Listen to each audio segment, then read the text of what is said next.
So let's start out with your name. Joel Herzog. All right. And Joel, tell us where you grew up. Where did you grow up? So I grew up down in the valley, down in Redding. Lived there all my life growing up, and then I went away to the Air Force before I applied out here at Union Township. I was going to say, when did you join the military? 1986, Okay. and I was in until 1990. Okay. And I came out and immediately started the police academy at that time. Okay. Was your plan always to be a police officer? I wanted to, and of course, family, my mother, they try to discourage you. It's a dangerous job. Don't get into that. And so I went the military route just to kind of get direction of where I wanted to go in life. I still had some growing up to do. And then it was some point when I decided I wanted to have kids, because I traveled a lot in the military, so I was not going to be an absent dad. So I decided that's what was going to make me get out. And I called my dad and said, hey, I want to go to the police academy. What I got to do? And he helped me get signed up and get in the academy. So what all did you do in the Air Force? I was a load master on C-130 aircraft. So I started out just doing, everybody starts cargo, transport, things like that. And then you got tactical side where you drop troops, jeeps, Humvees, tanks. And then by my second year, I got into the special operations side, which was where it was really, really exciting. That's where you're working with Delta Force and doing night vision goggles was the new thing back then, and the fun stuff of, just the really exciting stuff. But that's what caused me to travel so much. So Probably especially as a young guy. Yes, it was very exciting. Yeah. Where all did you go? I always was over in Europe 2 months out of the year, every year. And then we traveled Central America, up into Canada, but all over Europe, a little bit of Middle East, not far into, and I've been to Africa. So I got to see a lot as a young kid, a lot of things. You said you wanted to have a family. Did you already have a girl picked out then? My wife and I had got married while I was in the Air Force. We weren't dating when I went in. Known her since I think 8th grade year or something, but we never dated until I was home on leave one time and ran into her and kind of rekindled and started dating. And then she moved down to North Carolina with me the last year I was in. All right. So, you're a Redding kid. What makes you think I'm going to become a police officer and I'm going to apply in Union Township? Well, my father was a police officer. I think he was 28 years in law enforcement, retired lieutenant from Redding. So I knew the job and what it does and everything. As far as Union Township, funny story was my dad said, hey, Union Township's hiring. And my response was, where's Union Township? And he says, Pisgah. So that threw it, okay, I know where Pisgah is. I got an aunt that lives up here. So that's how I got here, drove out, got directions and, my map out. And, it's a straight shot out 42. Okay. Yeah. Or, to Sharonville, take the left. Right. That's crazy, isn't it? Because nobody thought about Westchester or even Union Township then wasn't that big of a place that people thought about it. Even then, it was different, but I had everybody telling me, man, you need to get on there. You need to get on there. That place is getting ready to explode. It's going to grow. It's going to be in my mind, no, I want to be in Hamilton County. That's where I grew up. That's what I know. This is farmland. There was no exit between, if you missed the 275 exit to go to Tri-County Mall, you had to drive forever, what it seemed like, to go to Cincinnati-Dayton Road to turn around. So, right? Yeah. So what year was that when you started? That was, 1990s when I applied, Okay. in the fall of 90, and then I started in February of 91. Okay. And so who was the chief? Lynn Brown, Colonel Brown. Okay. And what was the police department like then? It couldn't have been that big, really. No, it was 20, I think I was like the 26th to 28th person hired on the department. There was a chief, a couple lieutenants, and then there was corporals who were 2 days a week. They were, there was sergeants also, but there was corporals 2 days a week. They were bosses, OICs basically, and 2 days a week they're regular patrolmen running a beat. So it was kind of odd. One day he's telling you what to do, the next day he's working next to you. That's fun. Yeah. So what was it? You were a patrol cop. What kind of car were you driving? What was the patrol I had an car? '88 Crown Victoria that I loved. It was the old boxy style, so it was like, this is a cool car. And of course, I got the oldest car in the fleet, being the new guy, but I loved it. And I'm kind of neat freak with cars. So I had asked, can I take this home on my off days? And they looked at me like I was crazy, but I said, I want to wax it, I want to clean it. And they were just like, okay. And I took it home and cleaned the light bar because the light bar was old and it was, frosted or whatever. So I polished it and waxed the car. And so it's my car, I want to take pride in it. That's funny. So is that what everybody was driving? Mm-hmm. Pretty much Everybody had Crown Vics. They all had newer ones, though. Okay. So you got the old one because you were the new guy. Mm-hmm. So when we think about our patrol cars now, right, all the gadgets and fancy stuff in it, this must have been pretty stripped down. There must not have Pretty been a stripped lot of down. The siren box was little like toggle switches. It was no electronic stuff. The radio, we had in-car radios. So your radio that you had on your belt, you didn't have the microphone up here. It just hooked to your belt. And when you were in a car, you used a car radio like you saw on Adam 12 or whatever the old movies were. So, but it worked good. They were nice. I mean, it was decent equipment for what we had. Yeah. So who else was coming in at the time? Who were your fellow officers? So the first day my first day, the same time, Lieutenant Dave Tiven, Ernie Malott, and Tom Spahn. They all went to the police academy, and I started. So we all got the same start date. All right. So it was kind of the same thing. You were brought on, and then you were sent to the academy. Yeah, I was already certified though. Okay. Yes, All they right. had went to the academy. So I like to say I have seniority. They don't want to buy that. That's funny. So what was it? Just patrolling the township, patrolling Union Township. Then what was it like? Well, I started out on the east side. When we call the east side, that's like up by 42 and all that. That's where I started. In Beat 3, which is the south end, which was, to me, miserable as a young new policeman because it's all residential. I'm like, where's the action? I need the rough bar. I need the, something going on. But we did have a Tag's Tap Room up there, so hopefully you get as a young policeman, you want a bar fight to go in and break up and have fun with. But it was fun. And I used to despise getting calls over onto the west side because you had to drive through all farmland. Well, especially if it's nighttime now, because I said as a car guy, I'm getting bugs all over my car and windshield, and I hated that. Because you're driving through farmland, and to drive anything where Union Center is, and from west of this PD, the old PD Township building, it was all farm. Mm-hmm.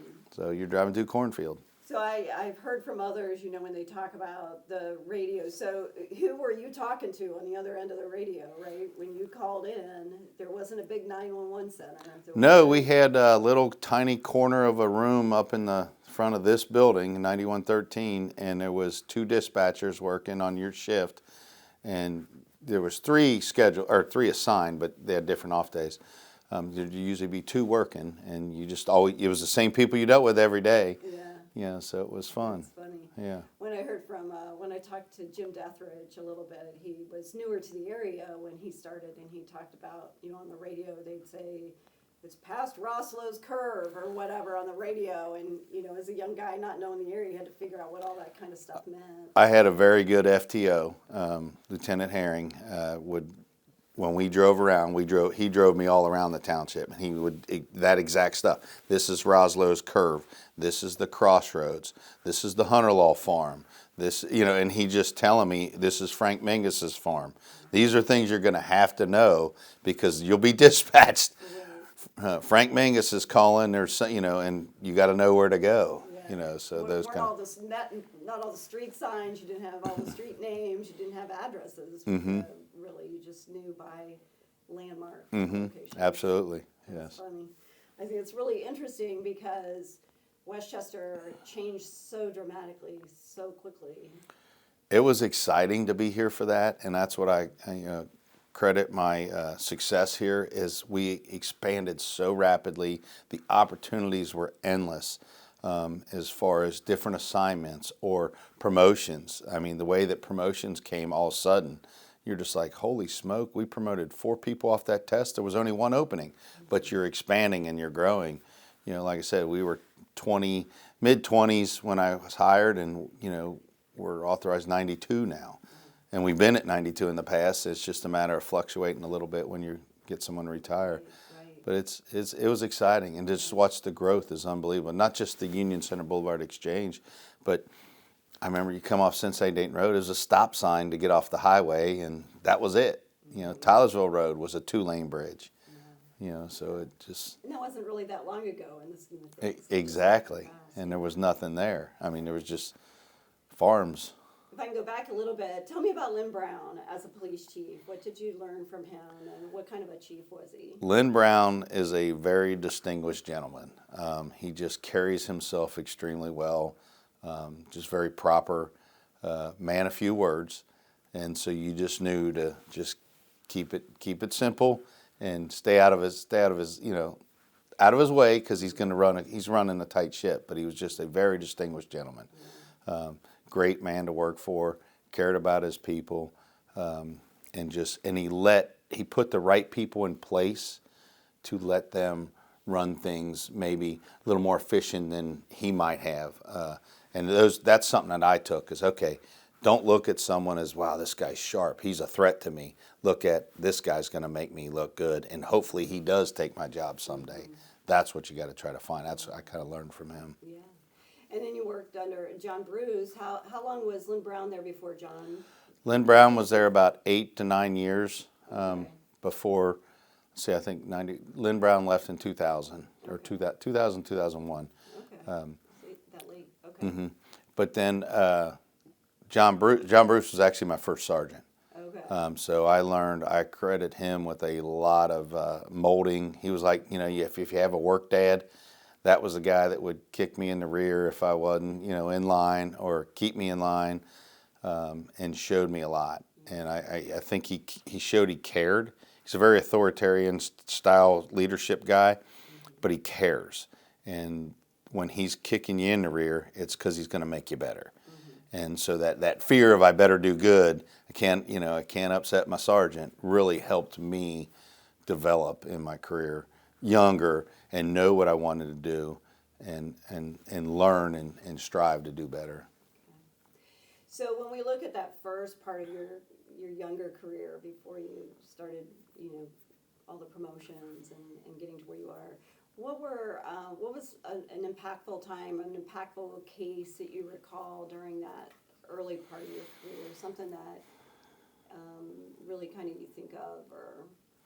Well, there's so many different things that, you talk about tragedy cases, you talk about just ones that hit your heart, or just something that were simple and fun or funny cases. And there's so many different ones. Just my whole time in K-9, that was such an exciting time. Myself and Tommy Dexter were the first K-9 handlers. So it was blazing trails. You didn't really know what to expect. And I remember one of my first finds as a dog was we had kids shooting up houses. I can't remember if they were using a .22 or what, but I ended up tracked back to this house, and we got the kids. And it was just like, holy smoke, that was big news back then. Wow, because the K-9s were new in Westchester. So that kind of thing was fun. It's just, there's so many cases that, like I said, tragically, even early on, being on your first fatal car accident, and it's a younger person, and I'm going, wow, we're the same age. Those kind of things, that scene, and you see things in law enforcement and fire and all that nobody should see, and you see in war, but you have to get the job done. So I think it's a lot of them come together. It's just, wouldn't change it for the world. Yeah. So, I always forget that you were one of the first K-9 officers. What was the impetus to create the K-9 unit? Do you remember at the time? At the time, there wasn't a lot of K-9s in the area, and we started seeing a need as Westchester grew. We had burglaries. My first couple years on, we created a burglary task force because we had so many home burglaries, and it was more of Westchester was becoming this nicer community. Hey, we bust in the back door, grab the purse off the kitchen table, and go. So that was like, okay, instead of waiting for K-9s to track, and we had some success with Forest Park coming in doing some tracks and everything. So that's what I think John Bruce was the one that pushed the K-9 unit, and Lynn Brown says absolutely. So that got it started. Well, tell us about your dog, because everybody likes to hear about dogs. Oh, it was an awesome dog. So I went to, at the time we were trained with Cincinnati, and it was a donated dog program. So you just got donated dogs and you worked through them. Well, I had like 6 or 7 dogs wash out because they might seem good, but then they're not a good tracker. Or no, this one's a great tracker, but he's not aggressive. And you might need that point if you're going to be tracking a felon. So eventually my wife had found this trainer down in Kentucky, Bowling Green, Kentucky, and it was wonderful. She called John Bruce, calls my boss without telling me, trying to convince him the township should buy this dog. And that was probably the most embarrassing part of, my wife's calling my boss, but it worked. And we bought this dog from Bowling Green, Kentucky, and brought it back. It was from Hungary, already was Schutzen trained, so I was able to catch up in the training, finish the training, and started that. Well, when we bought this dog, the guy said, the trainer, he's like, if you only use this for patrol work, you're only using half your dog. This dog's ready. So we took like 6 months, and then I went back to drug school. And it was one of the first drug cross-trained dogs in the area. And I took a little bit of flack because everybody, if you're a patrol dog, drug dogs aren't real dogs. But it kind of showed the light of how beneficial it is to have both. And being one of the first in the area, it really got me noted around Hamilton County and Butler County, because when the drug units would do a search warrant, well, they need a patrol dog on the perimeter to start, and then they need a drug dog to search the residence or whatever it was after. Well, now they can do it with one person. So I was bouncing all over. So that made it exciting for me, and got to know a tremendous amount of people and meet them. So. And that was Franco, right? That was Franco. He worked about 8 years, but the last year and a half he really wasn't working because I'd gotten promoted. So I'd saved him and would use him for drug searches and that if we needed a drug dog or whatever. But he lived to, I think, 11 years old. So. And today, the canine officers, those dogs also live with them at home. Was it the same then? Yes. So we had to have the requirements. You had to have a fenced yard. We had a kennel at the house. Kept them out locked in a kennel. Had to be under supervision the whole time, and everything. So, and then when you move, the township's like, seriously, you're moving? Because they built a kennel. But Franco stayed with you then. Yeah. Good family pet after this? He was actually really good with my kids. I kept him outside. There's different thoughts. Bring him in, make him part of the family, which I'm a dog person, so I've never had an outside dog in my life, but I felt he was a working dog. So he stayed outside unless it got extreme cold or till later in his career, then he'd come in and hang out in the house. But most of the time he'd rather be outside. So I've asked everybody too, because the big tornado hit, right? When the tornado struck Westchester, that was a big deal, or Union Township at the time. What were you doing then? That was before I was here. Oh, was it? Yes, tornado was before I was here. Oh, I guess so. Yeah. Wow. So Yeah. you weren't part of that. But the big fire, right? Were you part of Woodbridge that? fire. The big fire at Woodbridge, right? That was interesting. We had the fire, and then the huge outpour of not just Greater Cincinnati, that created a whole logistical issue of, that was my first taste of logistics. You can't just say donate things, because now you get all this stuff, and it's like, what do we do with it? To where we headed it VOA for a while, and then Dick Alderson let us use a warehouse that we had to put it in and separate it, and finally just had the people come get things. And it was just so much was donated. But yeah, it was a tragedy as far as everybody losing. But there was no lives lost, so that was what was good with that. And that was a bitter, bitter cold day. It was a real outpouring of community generosity, and that's all wonderful. But for the township, it created a little bit of a logistical. Right. Yeah, it goes down as there's 2 days I remember the coldest I've ever been working, and that's one of them. And at least unless I'm confusing, I think that was a cold day. But the other one was when that overturned tanker on 75. And I just remember out on that highway and that breeze and freezing. Yeah. Really cold. Do you remember much involvement from the trustees earlier in your career? You were, a patrol officer and not part of command, but do you recall trustees kind of getting in the middle or being more active in the actual operations? I don't know. I don't recall that. And if they did, I'd have been shielded a little bit. I remember Dave Gully being more a hands-on administrator, him showing up to scenes and things, and John Bruce showing up to corral him, and kind of thing. So it was always fun. They had a good relationship. They had a love-hate relationship at times, I think, but no, they got along well, and Dave always came to make sure things were going right, so he was very, very active, involved. But I don't really remember trustees showing up too much.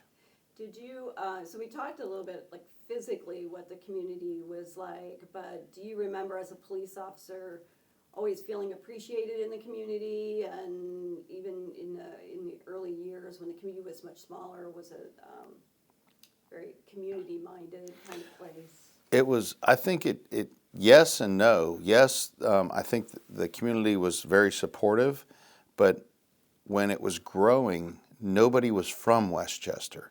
So you didn't have a sense of interwoven tight community. You have people that cared about the public safety services, but you didn't have this tight like you have in a small town where everybody knows everybody. As it's growing, nobody, the majority of the people don't know who Frank Mingus is or who the Roslos are.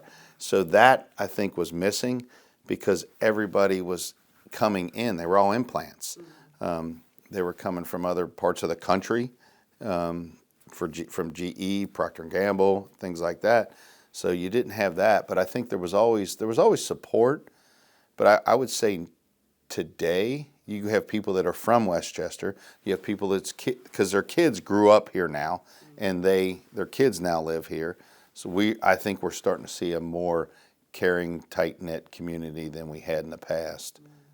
It seems like, so many people came here for Lakota schools, I think, too. Mm-hmm. Jobs brought them here, and then Lakota, and then you built, it was, all the housing came, and so it's kind of interesting.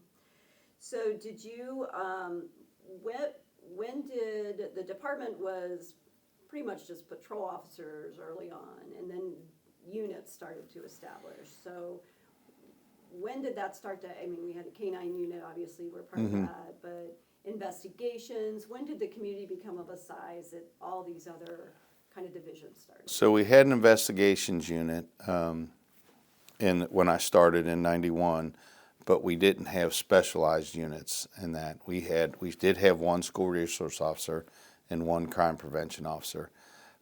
Actually, the crime prevention and school resource were kind of interwoven a little bit. But what started like our special investigations, which is our undercover work now, and developed into that, started when I talked about the burglaries. Back in, I would say, late '92, we developed a burglary task force. And that is our special investigations unit. So that's undercover work, any surveillance that's done, or anything that's just specialized. That's that unit. We had started a SWAT team in the late '80s, right before I started, and it was a ragtag team. The whole SWAT special weapons. There was no special weapons because they were just starting. It was shotguns, so they had to advance, and now we got a full service SWAT team that has advanced into we win national awards at competitions. So it's went from this. There's a picture of these 10 guys standing there with shotguns. And it went from that to what it modern day today, with our fully capable and active SWAT team. Right. And I think sometimes today when people see those kinds of tools available in our department, people view Westchester as a very safe community in gratitude to our police department, but sometimes I think people see that and think, why do we have all that? Why do we have the bear? Why do we have all this kind of thing? What is your view on how that supports us having the environment we do? I'm big on, if we can, sharing resources and utilizing other resources with other communities. There's no reason everybody needs their own unit or anything, and so we try to work well. But that's the kind of thing when people were, 8 years ago when people were kind of saying, oh, the police are militarizing. And we're not militarizing, we're modernizing because criminals are evolving. We need to be ready. And I think what really started that kind of thing was when you saw the LA bank shootout, and the police did not have weapons to fire back at these guys that had automatic assault rifles. And so that's where you got SWAT members showing up in shorts, coming from home, throwing a vest on, and raiding a gun store to be able to fight back. So you had to modernize and change. And those are the kind of things so once you got that in place, that's what makes your community safe. It's you don't have it to get out there and be proactive. You have it to be ready to, and just like your military, you don't want to be that force that's going across borders, but you want to protect your borders. And that's what we try to do in Westchester, whether it's with the SWAT team or the K-9 unit or even your traffic safety unit. I mean, they're doing things and working with the engineer's office. It's amazing, and it's saved many lives in Westchester just from the crashes, the redesign of the roads, and doing studies with them. Those little things, you think traffic safety, you think, oh, is that the traffic car that's giving me a ticket? No, it's the guy that's making our roads safe. And that's what really helps out. All the units coming together, and our criminalists, having trained criminalists that can process a crime scene and lift a fingerprint and find out, oh, yep, now we know who this person is. I mean, some of the crimes that we've been able to solve due to being prepared, and the preparedness comes from the community giving us support to be able to buy things and go to trainings and that.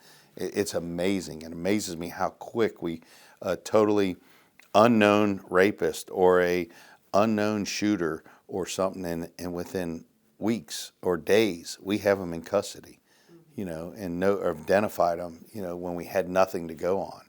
So that's amazing. So all that technology that, sometimes people view as Big Brother or whatever, from a police perspective, it's all about being able to get ahead of the crime, right? And being able to have a good tool that helps you solve crime. Absolutely. And that's, when you talk Big Brother, and I don't want the police watching me and everything, and the flock cameras, are they tracking me? Everything can be abused at some point, but there's safeguards in place. These flock cameras are amazing, and you want a safe community. People, well, I want my freedom. Well, then you're not going to be fully safe. If you want your freedom, the criminal's got his freedom. So that's what you got to look at. And if you're going to call the police, we got to respond. Everybody can't be in their home protecting themselves ready. It's going to take us a little bit of time. So give us tools to be prepared and be ahead of the game. When that criminal comes in from Maryville, Indiana, and we're like getting an alert because we share information with different flock communities, and they got this person as a known burglar, and we get that alert. He came in, hey, let's saturate the area. What's this guy doing? Type of thing. Yeah, and I think you talk about it. Just how things have evolved based on experiences in other parts of the country. Even you used to wait for the SWAT car to get here, the SWAT team for a situation, but now you've equipped patrol officers with what they need. So, just a different theory of response in these active shooter situations specifically, right? Our SWAT team numbers for calls for service are easily in half because we do train the officers for that response. They have patrol rifles, they have shields. They're able to handle the situation. If there's an active shooter, it's everybody that's working is immediately, it's not sit and wait for SWAT. Everybody's responding and going in, especially if it's something, heaven forbid it was something at the school, you got everybody going in. I've always joked, I said, don't think I'm setting a command post up. I said, if I get there before I'll be inside. I'll let a patrolman set the command post up because we're going in because the mentality is you have to have every time you hear a shot, that's a kid. So you can't let it happen. You got to get in there. And so we do the training constantly to be prepared. So what was your first step as, when you were promoted? So you would have been a patrol officer and then you were promoted how many years in? I was just under 5 years in, and shocked the heck out of me Happened because, fast, right? yes, did not expect it and actually was contemplating turning it down because I was sitting there going, I was newer into canine. I wanted to stay in canine. I loved what I was doing. I loved being, and I only took the test out of, you want that experience. That was the test I think we hired 5 or 6 off of, and there was 1 or 2 openings at the time, or promoted. So I got that, and I ended up taking over the canine unit, and we ended up expanding at some point to 4 canines instead of 2. Manage that, and then I'd fill in on third shift for other supervisors as the squad supervisor type of thing. So that was a very good time in my career. I really enjoyed it. And then I had my wife pushing me of what's next. And I'm like, this is the greatest gig in the world. What do you mean what's next? Isn't a good career motivator. Oh, big time. She's a pusher. And so I look, and then when the lieutenant's process came up, I had extremely great odds. There was only 3 of us taking the test. Why the other sergeants didn't want to, and I thought, I will never have better odds the rest of my career. So I studied hard for that, and then I finished first on that. And so that's when I learned that I liked the administrative side of policing, because before that I was like, I want nothing to do with it. But once I got in as a lieutenant and I actually got pulled in and assigned to the chief's office, I was doing all administrative stuff. And it was total different. I mean, instead of wearing a uniform to work, I was wearing a suit. And I was like, this is out of my world. Okay, I got to go buy more suits. But when you start doing things and you see your ideas and your policies, how they help and work, and that it was exciting. It was just as exciting because I saw I'm doing things to help build now instead of I'm doing things that were built for me and doing them because they're fun. I'm doing them because I'm going to help the next guy or the department or the community. And that's where it really opened my eyes up to what you can do as an administrator. Can you point to one thing during that time that was like a thing that you really pushed or helped? I will give you a funny little tiny thing. When Union Center Boulevard just opened, and you go down where the now Kimba building is, and you went by the ball fields, that curve and everything, there's no lights. There was no street lights. There was pavement markings, but they barely were reflective or anything. And I rode it up, did some research on what options were, and obviously we were not going to put street lights in right away in this. And it was something so simple of writing what these markers were, reflective markers, and you see them on the roads now. They're yellow on the double yellow line, they're white on the white line. And when they installed them, I was like, I did that. And it was something so minor, but I'm like, that just made this road safer. Because now people, they can see the curve coming up and everything because there was no lights. Mm-hmm. And that was, like I said, something so minor. That was, to me, an eye-opening experience of, I can do, let's go to something bigger now. But that's so small, but I'm like, wow, they listen to me. Yeah, right. Yeah, so. Yeah, it's cool to see you were learning that your sphere of your leadership created this potential for influence on the larger community, which is exciting. And I think my first PELC, which is the Police Executive Leadership College, I wrote a paper on our criminalist, how if you assign the criminalists to the uniform patrol instead of detectives, they're on scene third shift, second shift, where the detectives weren't. They can process the scene, and it leaves the detectives to do their investigation, the interviews, and all that. And we end up implementing that. I worked with Gil Flick on that. Yeah. So. Another great name whose son is, I think that's called generations of police officers, officers you probably worked with when you were in patrol and as a lieutenant, have kids that became kids on the department. Yes, we have. I work with 3 sons of people that I worked with their fathers, worked for and with their fathers. So really interesting. So you were lieutenant for a while. What's next for you? What was the next rung on the ladder for you? So after Colonel Brown retired, John Bruce became chief, and he decided how best, as we were growing, to restructure the department. And so he created an assistant chief position and 2 bureau commander captain positions. So that was all new.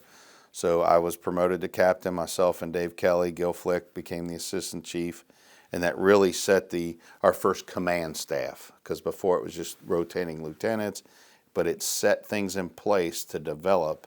And John Bruce was very strategic in this, because Dave Kelly and I were both more junior lieutenants. So it wasn't necessarily the most popular decision, but he did this. He had the vision that him and Gil Flick were of the same career stage, and you can't have the next two at the same career stage. So he took 2 junior lieutenants that he apparently saw something in, and put us in that. So when they left, we were, succession planning, and it worked out great for me. And Dave Kelly and I were able to. We each took what we call the house. One side of the house, got the investigative side and all the support bureau, and then you had the patrol bureau. And we'd work that about a year or two, usually about 2 years, and then you'd switch. And that way you always had a pulse on what was going on. And when we initially made captain, we actually shared an office. So each captain knew everything that's going on, because if someone came in and talked to Captain Kelly, I'm sitting there doing my work, but I'm absorbing it, hearing it. So it was very beneficial, very beneficial. And at that point, then the community has already grown by leaps and bounds, right? Mm-hmm. So you're in these new roles, but we're seeing a community so different from where you signed up to be. Right. We became Westchester, we had Union Centerville, all those parts of our community. So can you talk a little bit about that transition, how the community started to feel different and how that affected policing, really? It was funny, because when I first started, like I said, you still had the good old boys running around, the family group of people, the wild ones, and we had Tag's Tap Room, Roadside Tavern.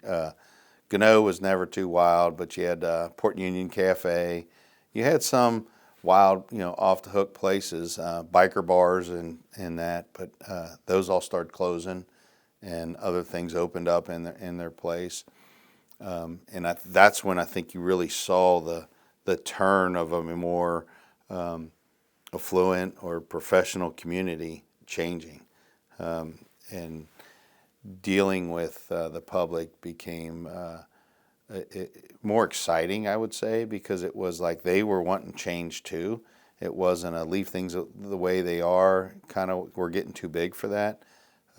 So you just saw people that wanted, I want sidewalks in my street or downtown, or so when Union Center opened, that really helped to get things going for change. And so it was kind of nice. But that was, I think, the key is when you start seeing those things.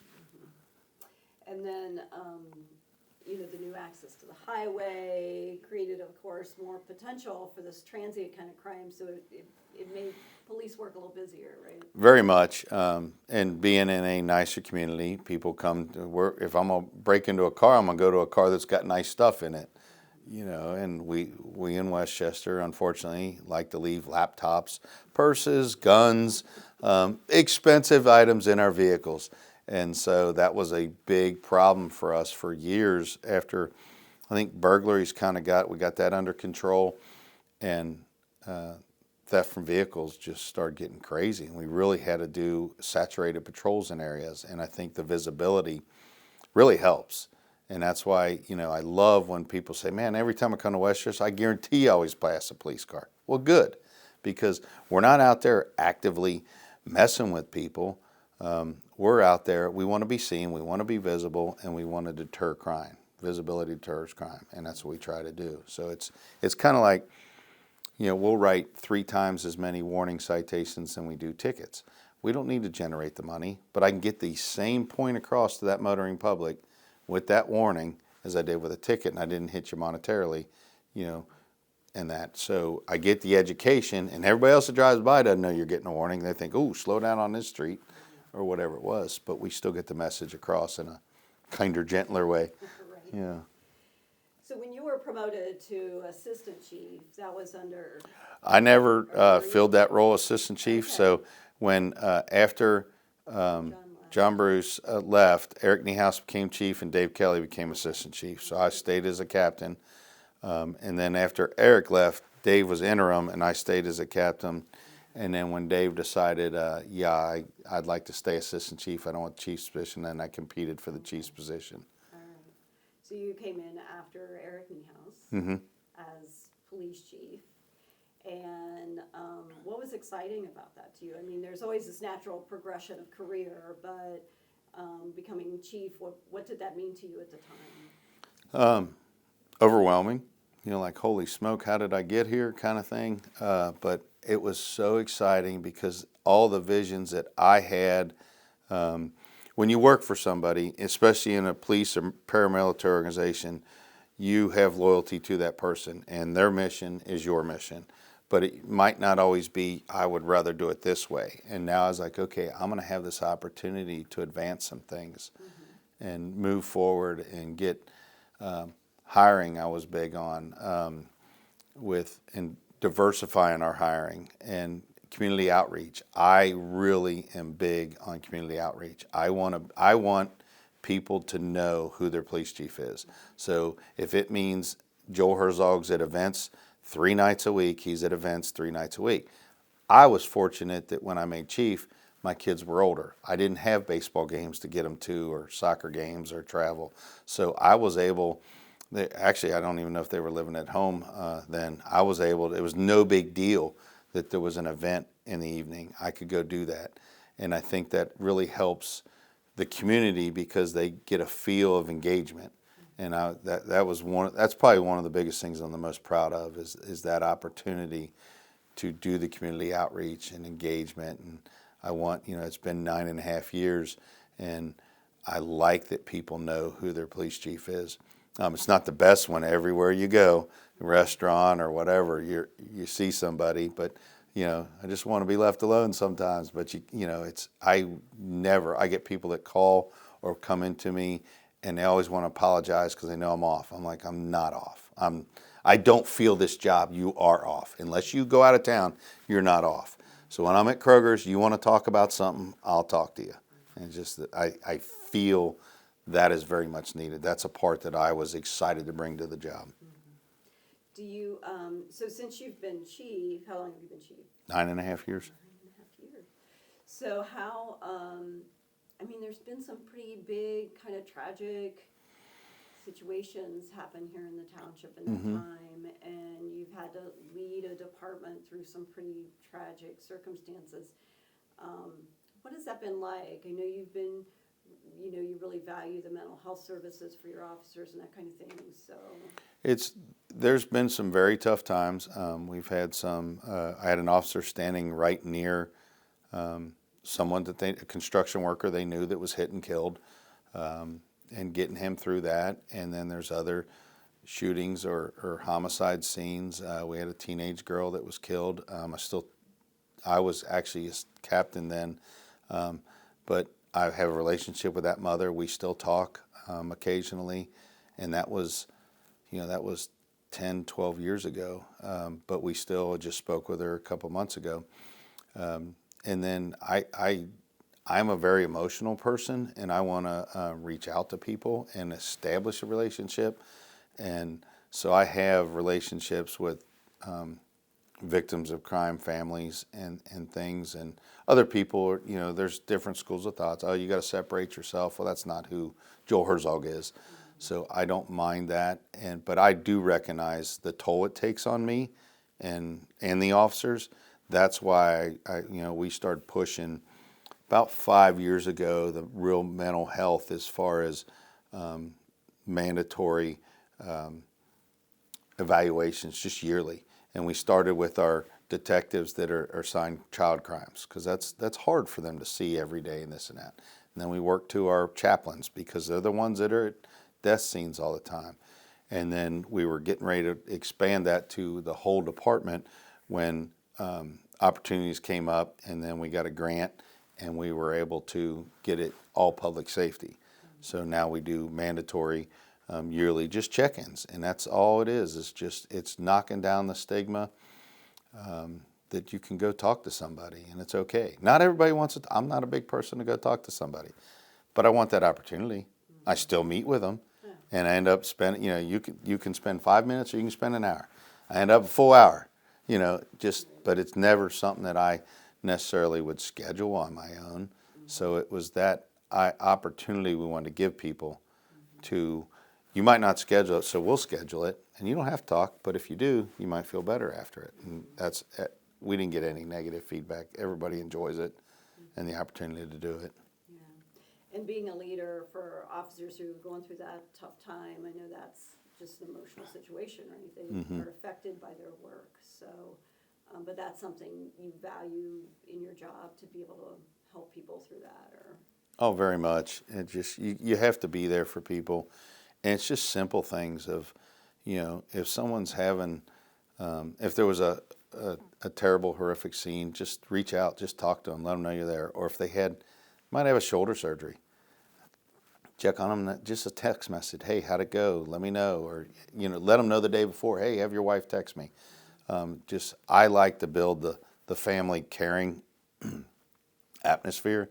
I mean, it's not family, it's typical families. You got infighting, you got, everything, but you got to have a good rapport with everybody, so when something does happen, they know you can come together and trust each other. And it seems like all along that's kind of been, I think, in law enforcement and the fire service, right? It's a generational kind of thing. Your dad was a police officer, you became a police officer. We see that in our ranks a lot. That this whole kind of family environment, that those organizations specifically seem to be very familial. Do you feel a real sense of family around your fellow officers and your team? And oh, very much. Is it different being a leader of them now? I mean, you used to be one of the patrol. Yeah, it's funny now. I always say, man, I'm not one of the guys, because you walk in a room and they're kind of like the mood changes or something. So that part's tough. I don't work out at our gym hardly at all because I know that's their space. I mean, occasionally I do, and they'll be like, hey, what are you doing in here? You can put on whatever music you want. I'm like, no, I'm coming. You're already here. You leave on what you got on. So that's the funny part and things. And I'm fortunate, I think helps me stay in touch, is you got to have those relationships. But my son's in law enforcement also, not for Westchester, but he's coming up on his 7th year next month. And he'll hear things, because everybody talks in law enforcement community. Did you really enact this policy? I'm like, yeah, I did. Why, Dad? That's silly. And then I got to explain. He's like, but it's that, I look, young cop, you don't know anything. It's for your own good. So it helps ground you and keep you in check. So one of the interesting things about, I think all communities are like this maybe now, but Westchester is so diverse, right? We just have such a range of diversity here in our community, and I see so many situations where you've really embraced that. I mean, I see you with the Sikh group, praying with them, and just how valuable has that been to you as a person to kind of expand your beliefs and thoughts? I will say that's huge for me. Being a Reading boy, I grew up in a predominantly white, middle, America basically, and didn't have exposure. And coming up here, it's so rewarding to have different outlooks on life. And like you said, I've worshiped at the Sikh temple, I've worshiped at the mosque, I've worshiped at multiple churches. I just show up some days and just when some days I'll go and no one knows who I am, and other days I'll go in uniform so they know, wow, the chief just showed up to our service. And I've been invited, obviously, to multiple ones also, but it's just learning different people's perspective. We all can look at the same situation and have 10 different takes on what happened or how it transpired. And to hear that and learn that is what is, I think, helped me grow. I grew up in my beliefs, what I was raised as, but what I experienced was here, and then you go in the military, it's a little bit here, and then you come here, and to have the opportunity to, I think it's, for nobody to ever be able to see what a Sikh worship is like or what goes on at the mosque. I mean, it's different. Everything's different. Heck, my first worship service that wasn't Catholic, I'm like, what the, you guys have guitars and drums at your church? Like, what kind of, wait, you're drinking coffee in church? That's crazy. You got blue jeans on. That's just not how I grew up. The Catholic kid, you wore dress clothes. You didn't eat an hour before service, just structured. And I'm like, wow, these guys play real music. And so it's just diversifying. And I think it helps you in life. I know it's helped my kids. I always tell the story. I moved my son into college down in Tennessee. And I moved him in. And I'm like, there's a house of 5 boys. I said, you the only white kid in the house? He goes, yeah.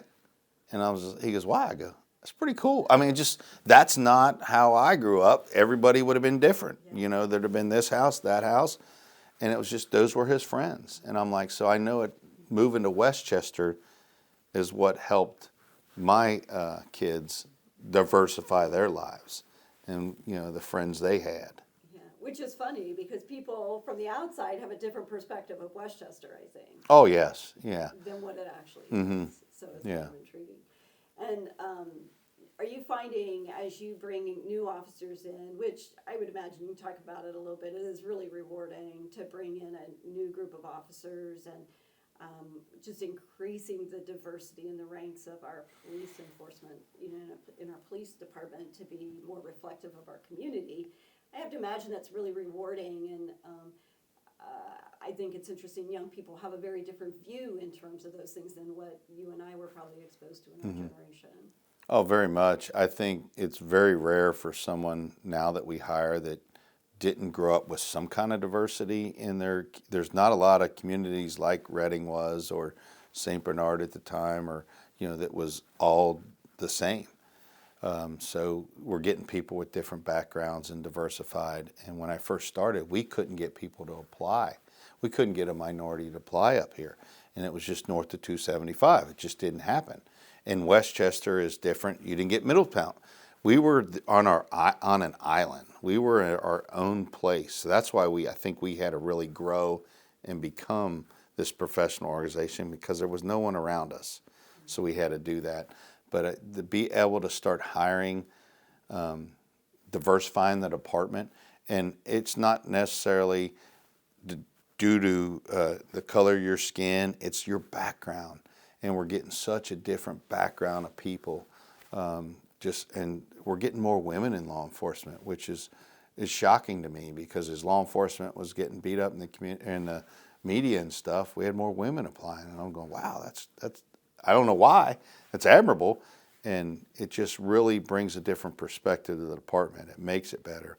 And you go through those growing pains as all of a sudden you're a department that had 1 woman, now we got 7. And you gotta keep an eye on things, because you got boys will be boys, kind of like, harassing the ladies kind of thing. It's they're just as capable, and some of them are better than you in different, everything. So you better do your job. Everybody brings a talent to the table, right? Exactly. That's why I said perspective is something new. I can have 2 identical looking guys stand next to each other, and they couldn't be more different and diversified in their upbringing and beliefs, and that's what makes our department better. That's great. So we're talking today with Chief Herzog because we're sad to say he's leaving. He's retiring at the end of the week. So so just to put some perspective on your career and your thoughts about your career, can you share something to you that was probably the most, I know there's been a million cases you've worked on, but during your career, a memorable experience that really has had a lasting impact on you here in Westchester? Shoot. As far as positive, because I don't always want to be something negative or horrific, because there's many of those that have really touched me. There's some that'll haunt me for the rest of my life, and it's just, that's law enforcement. As far as really, I want to look for positive, and it's always, I'm a very glasses half full kind of guy. I'm an optimist. So, okay, yes, this might be horrible, but what's going to come of this? And I don't know if I can go one specific thing, but I just always look at, okay, this happened. How do we heal and grow? And whether it's on the department, whether it's in the community, or whether it's Joel and one specific person, that is the biggest thing for me. Is like I am like I've said it before, I'm a very emotional person, and I have no problem letting my guard down to people and showing them who I am. But I think that's the biggest thing, is the fact that I don't want to put one specific, because right away my first mind comes to negativity of a horrific case or something, because those are the ones that really stick with you. But I will say, when you see the teamwork that comes together and the selflessness of that entire department to get something done, to make a positive, whether it's an arrest or whatever, it's unbelievable. It is just unbelievable. If we have a major crime, go back into CIS, because you don't want to get in their way, but just stand there for one of their briefings and stuff, and you're just going, oh my gosh, this place is awesome. And it's not Joel Herzog, it's these officers are awesome. Westchester affords us such opportunities that we have people that come to work, no matter what the national media is saying, come to work every day, loving their job, loving working at Westchester, and enjoy being here. And that's the best part of, I feel, my career, is knowing what kind of department we are. We're different. We are different. And I tell every new person that I hire that we're not the easiest place to work for, so you better make sure you want this. Because you might be a superstar somewhere else, and here you just feel like you're constantly being come down on, because we do things the right way. Mm-hmm. And we make sure it's done.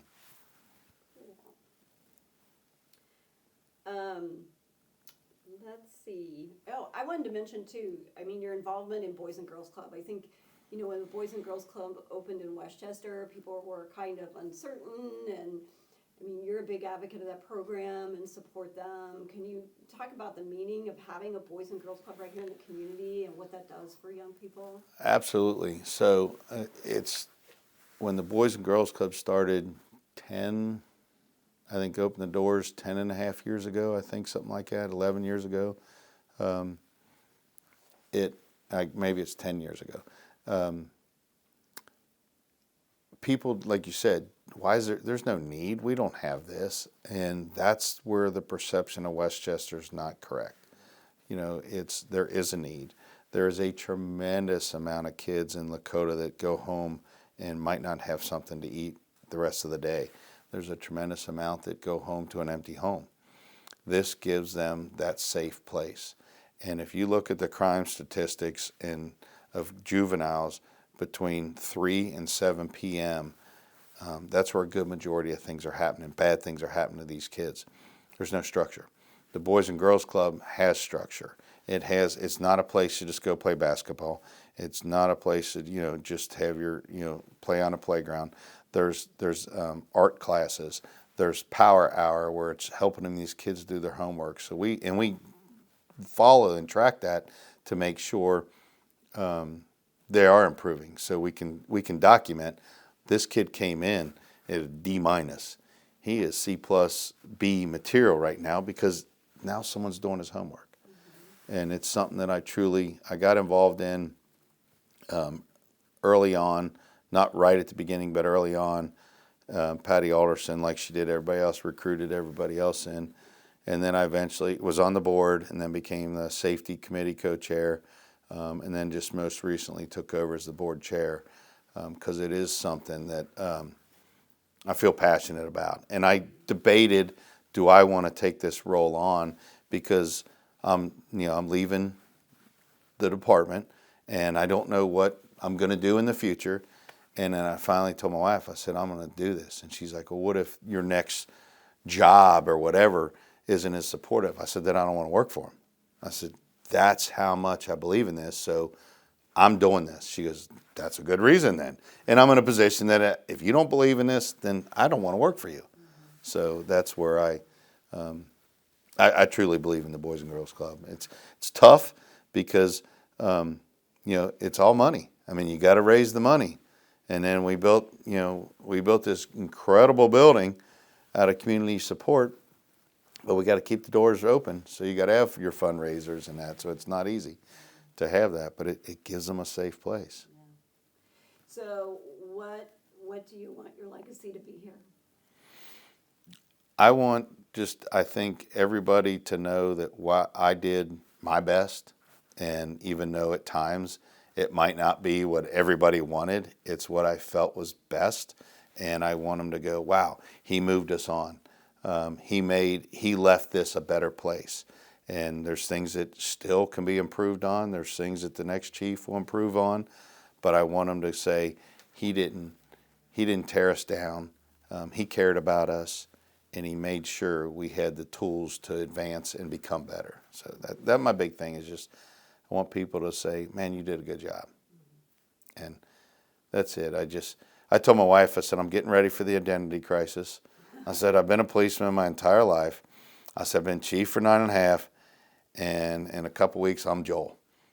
And she's like, you're always going to be chief to people I said, but no, you don't understand. The phone's going to stop ringing. There's not going to be emails to check right away. As soon as I wake up, my routine is grab my phone, what happened last night?